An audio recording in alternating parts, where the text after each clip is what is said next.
Welcome, everyone. I'm Kimberly Boschman, and this is the Intentionally Intuitive podcast. In this episode, we're going to take a look at the numerology and the energy for both the collective and each individual life path number for this new moon that's coming up on August 27th, 2022. Now, before I get into the forecast for the collective and each individual life path number, I do want to mention two things. First of all, there was someone who is an 11-2 who reached out to me via my website to inquire about a numerology coaching session. And your email keeps getting kicked back to me. So if you're listening, if you could just go ahead and reach back out and send me an email address that accepts emails, I will certainly would love to give you more information. So if you're sitting out there and you've reached out to me and you haven't heard back, that could be why.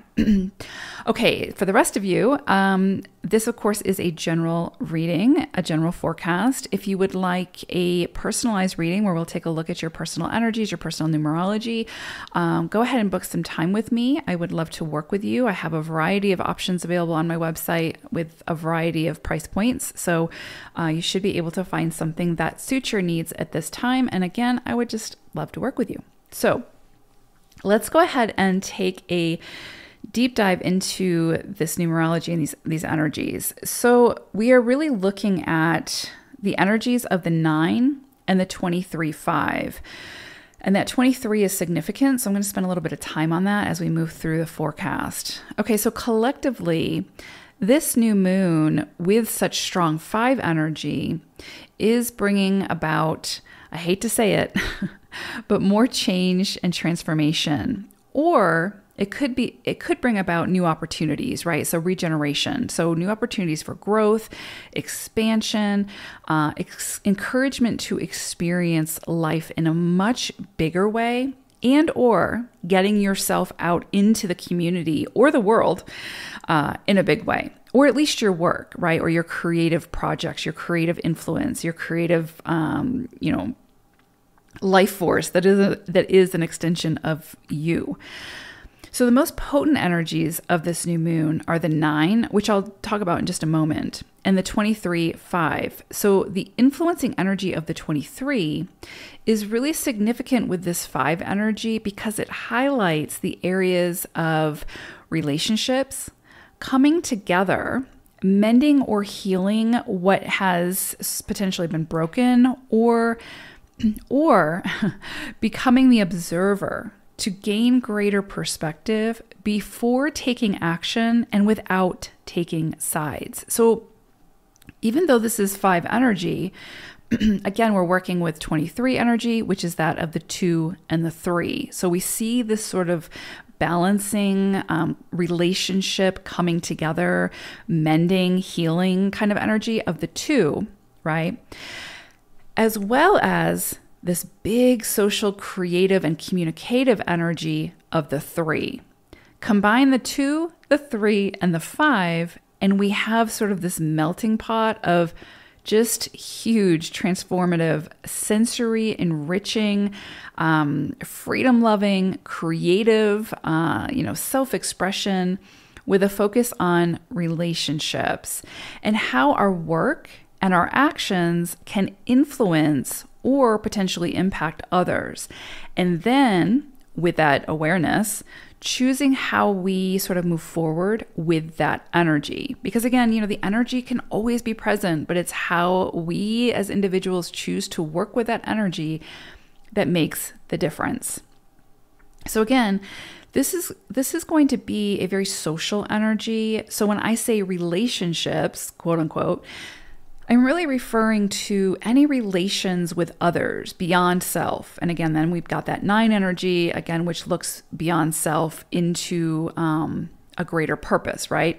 So we're looking at the full spectrum here. So maybe you create something, or maybe you do something, or that creation or that action has an impact or a direct impact on someone that maybe you've never even met before, right?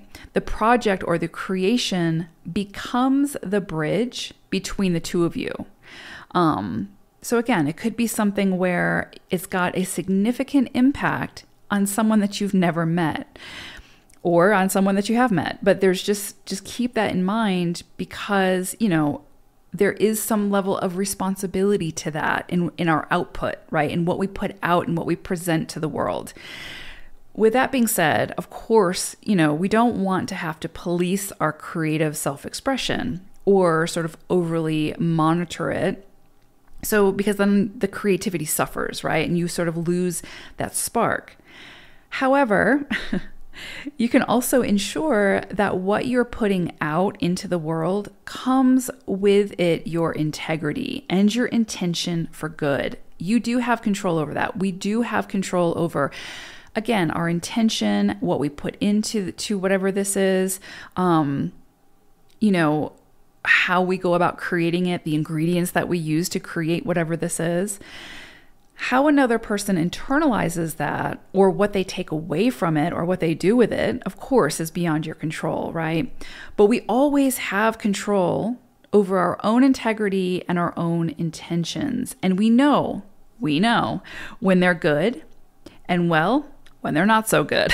So the energy is simply asking us to check in with ourselves before hitting send, before making that post, before distributing whatever it is that we're distributing at this time. And I would really say anytime. There is a level of personal responsibility when it comes to, again, putting our creative projects or whatever, right, out into the world where other people are going to experience them. We do have some level of, again, responsibility with that, not to police ourselves, not to sort of censor ourselves, but we know the energy that we're putting behind whatever this is. We know the energy that we're putting into it. We know our own intentions. And if there's malice or vengefulness or sort of undertones of backhanded compliments or whatever, right? If there's that, if you're sending that out there, if you're putting that out into the world, if there's like this passive aggressiveness to whatever it is that you're sharing with others, when it's there, and when you're putting it out there. And so really this energy is saying, maybe before we do that, can we pause? Can we just take a few minutes to breathe and just check in and just make sure that what we are contributing to the collective, to others, has good intentions behind it, right? Because if it doesn't, there are other ways to sort of transmute that energy, to get that energy out, to express it, where it doesn't have to involve others. So there's a real sort of awareness that this energy is sort of bringing up, and a real mindfulness that's really having us check back in with ourselves and take that personal responsibility in what it is that we're contributing into the greater collective. Because, energy is energy, and it doesn't discriminate between the individual and the collective. So if we're putting it out there, and we're putting it out there in a way where others are going to experience it in some way, there has to be some level of good intention behind it. Otherwise, that negative energy is just getting catapulted out into the collective and just, feeding into that fire. So we get to decide how we contribute and how we participate. And this energy is just asking us to really take a close look at that before we take the action. So simply check in with yourself is really what's coming up here. The energy of the 9, that brings in this vibration again that sort of echoes the same message. So new opportunities for facing or overcoming past hurts or injustices could surface now.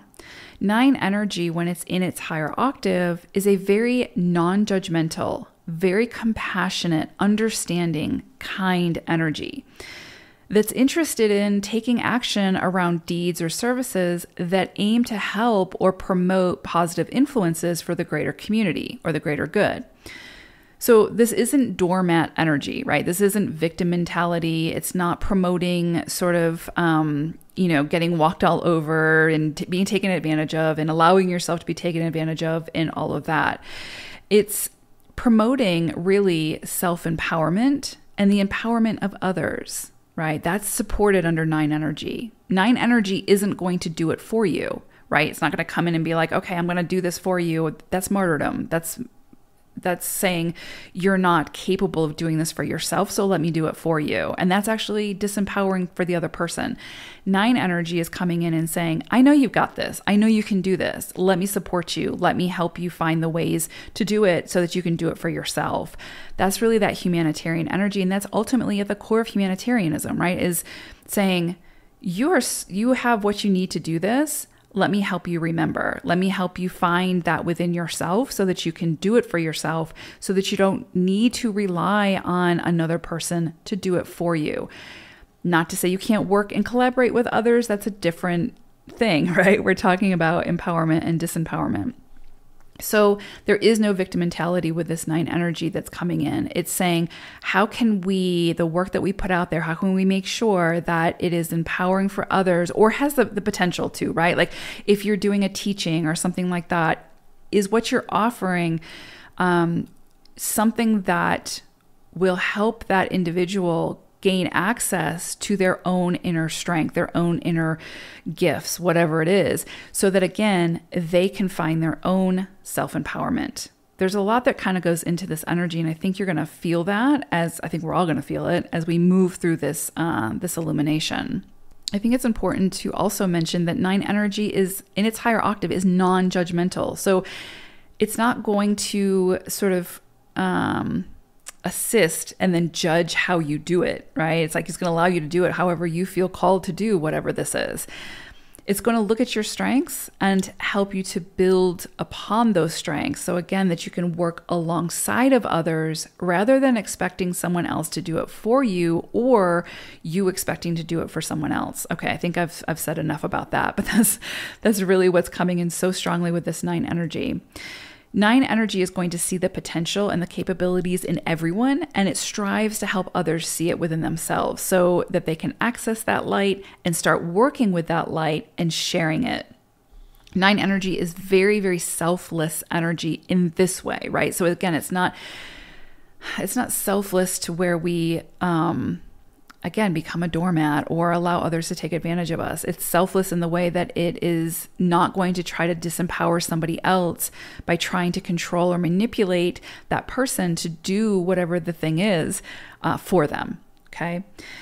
So there's no getting to the top alone, right? And this is kind of looking at all of this energy combined. There's nothing that even though like we can be empowered and we can, share our gifts in our own way and be unique and all of that, there's no getting to the top alone. I mean, you can get to the top alone, but it's going to be real lonely up there. And you're not going to be able to contribute or create in the ways that you would be able to create if you do it as sort of a collective or in collaboration with others or working with others, right? And so that's, again, where this 9 energy is coming in really, really strongly as well. So again, there's no getting to the top alone. Everyone gets there together using their own unique gifts and their own unique strengths. And that's really what 9 energy is looking to do, right? To assist with, to help everyone sort of get there together. So again, so that we can create together. When we create together, it's so much bigger. It's so much more profound than when we create alone. But it takes each of us, right, tapped into our own light, tapped into our own unique, specific, beautiful ingredients first, so that we can then create together, so that we can see who's bringing what. So this 9 energy can help us to overcome those judgments, those grudges, those restricted mindsets, whether it's about other people or about ourselves, to step further into our own greatness while assisting others in stepping into theirs.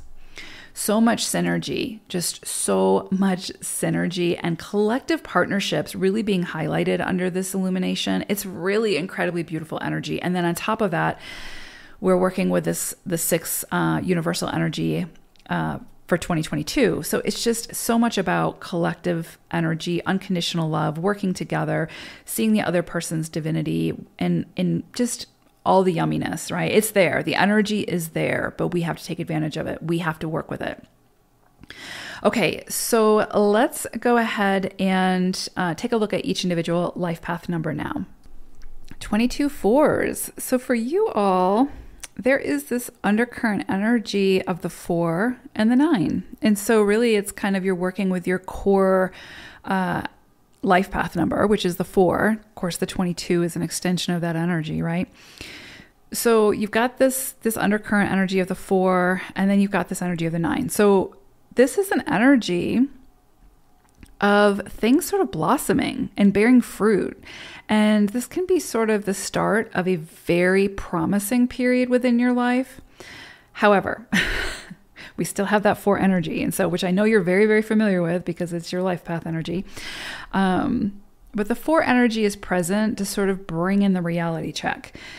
Is what you're working on or what you're working towards aligned with your higher calling? Does it feel good? Does it feel sustainable? Is it something that you truly want in this moment and for your future? Because the 4 is going to remind us of the details and the very practical aspects of whatever this is. Because again, yes, your life path energy is 4. But when it comes in as a cycle, it's almost like taskmaster energy, right? So it's kind of like almost like Saturnian energy, where it's kind of coming in and being like, okay, micromanaging, let's put it that way. It's kind of like coming in and being like, all right, is this what you really want? Are you going to stay persistent? If you build towards this, are you going to want it down the road when you get to the end of the road type thing? Because with a lot of things, it might feel good now in the moment, but what does the reality of it look like in the future when the excitement wears off? And this is especially relevant for like long-term commitments, because we can never fully know like how things will turn out in the future, right? But 4 energy is just going to really put on the brakes and just ask you to at least consider the possibilities so that you invest in and build what it is that your heart truly desires. And now I know this is kind of like preaching to the choir when it comes to 22s, right? 22 4s. You're used to this energy. So you're going to be used to, I wouldn't be surprised if you're already making sure or over analyzing it or overthinking it or whatever. So, you're probably not going to feel the 4 energy as, strongly, but it is there. And so again, when it's coming in as a cycle, it's just kind of like, you might notice that things slow down a little bit. And really, again, it's for that. And I know you're probably thinking as a 22-4, how can things go any slower? But this will just kind of like be like, okay, is this what you want? And have you thought about like how this could affect the long-term type thing? So again, it's a very practical energy. But with the 9, we bring in sort of the more ethereal, more spiritual, more intuitive energy that's really saying like, how do you feel about this? Like, how does this like land intuitively for you? And is this something that you feel like you really want to nurture and grow and continue to sustain? Especially again, when it comes to those long-term commitments. So we're talking about like having a baby or getting a pet or getting married or signing a contract for like a long-term business deal or something like that, right? Not saying that to follow the fears. What we're saying is follow the feeling of, and the logic, but like of what this is. And is it what you really want? And is it something that you really want to commit to for the long term? Again, understanding that you don't really know how things are going to turn out. And just because you commit now doesn't mean that you can't, change your mind later, obviously. But just know that the 4 energy is just going to come in extra strong under this illumination to be like, hey, check this detail. Is this how you want to do it? Or do you want to do it this way type thing? So interesting energies for you all, but I do think it could feel a little bit like push-pull just because we've got that very practical energy of the 9, but then like the very spiritual energy the practical energy of the 4, more spiritual, ethereal energy of the 9. So it's actually a really beautiful balance of the very like divine masculine and divine feminine energies coming together to make sure that whatever it is that you're moving towards is what you want to be moving towards in this moment, right? And of course that can change, but this can also, and I want to go back to this because I think it's important, this can also be a period for you all of things really blossoming and bearing fruit now from the work that you've done previously. So This can be a very promising period for you, especially in the decisions and the choices that you make. So that's why I say, like, really feel into it, really honor both the more practical, logical side of yourself and the more intuitive side of yourself. All right, 22s, I hope it's a powerful one. Take care. Bye for now.